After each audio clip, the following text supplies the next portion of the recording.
Magandang araw po mga kababayan. Ako po ay humihingi ng dispensa sa inyo.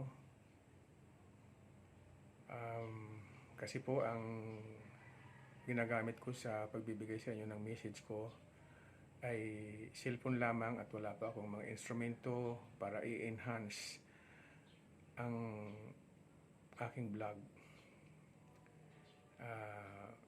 Salamat na lang kung meron pong mag-likes dito o mag-share, o kung naintindihan nyo po ang message ko dito. Pero ang tanging layunin ko po dito ay mag-comment po para sa yung sa sarili ko pong opinion. Sabi nga nung Tatay Digong, mag-ingay tayo.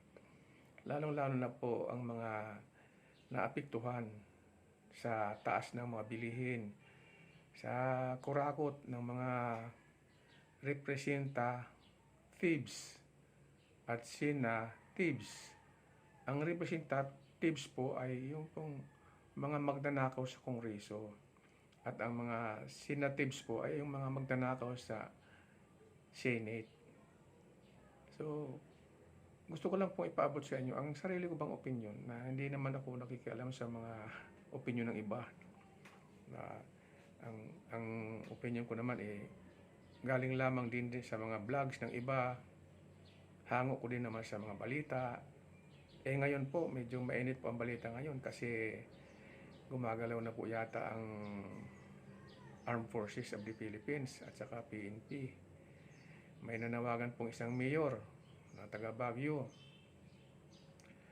na mag-ingay din tayo, magsumama sa pag-iingay. Hindi dahil sa gusto nating magkudita, kasi ang magkudita po kasi magulo at marami pong nasisira. Naranasan na po natin yan sa panahon po ni Hunasan at saka ni Trililing.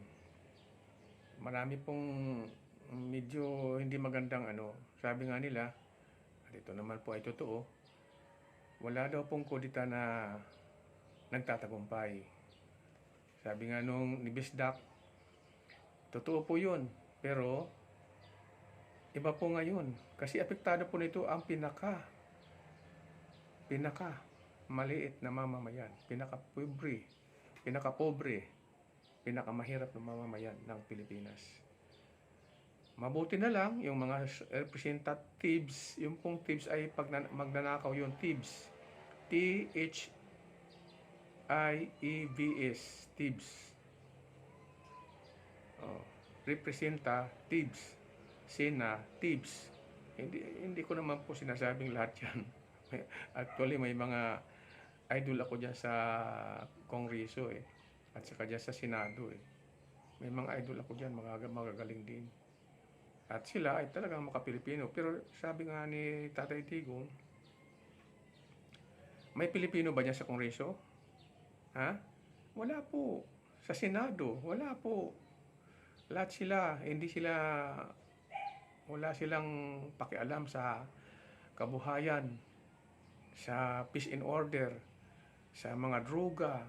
Wala silang pakialam. At sila po sa smuggling. Yan po ang nagpapalugmok sa ating ekonomiya Smuggling, droga, peace and order. Yun po ang nagpapalugmok sa ating bansa.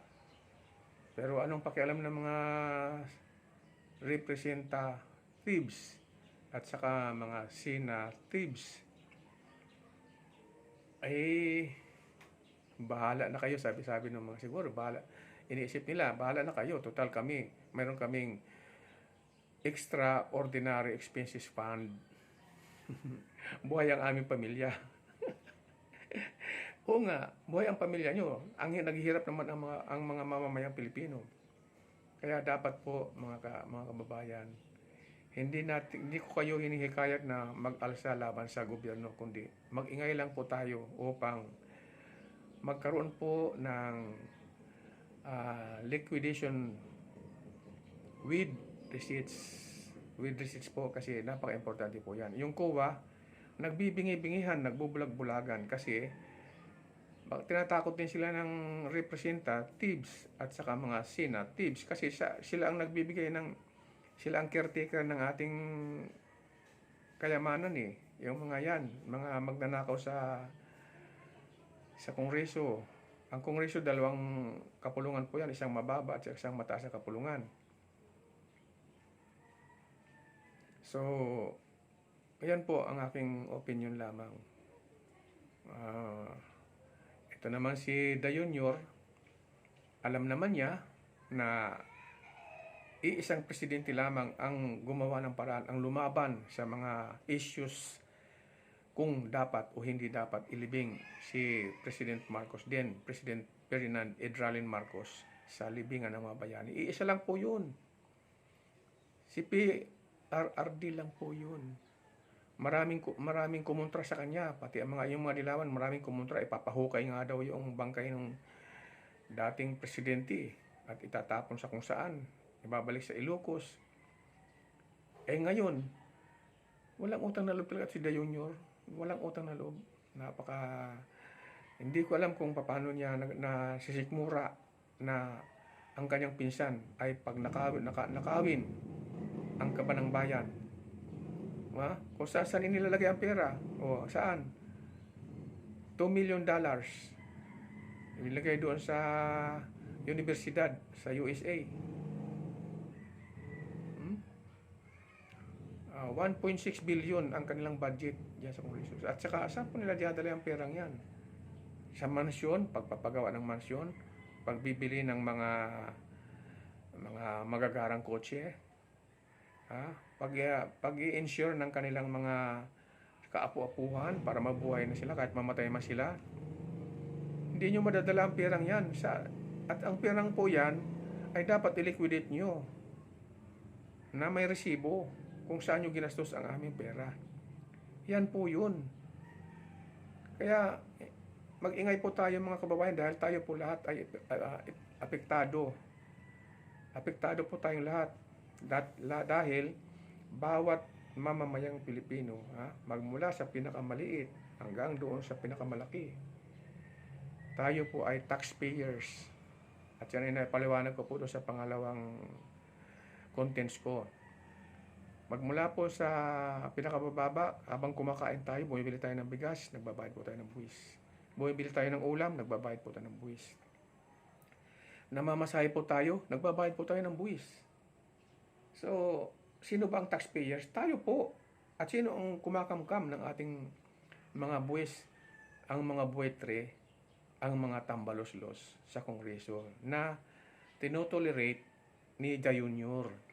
Si Da Junior na walang utang na loob, na ang kanyang tatay ay inayos ni PRRD, mailibing sa libingan ng mga bayani, walang utang na loob yan. Dapat lang sa kanya ay hambalusin. Pasensya na, boss.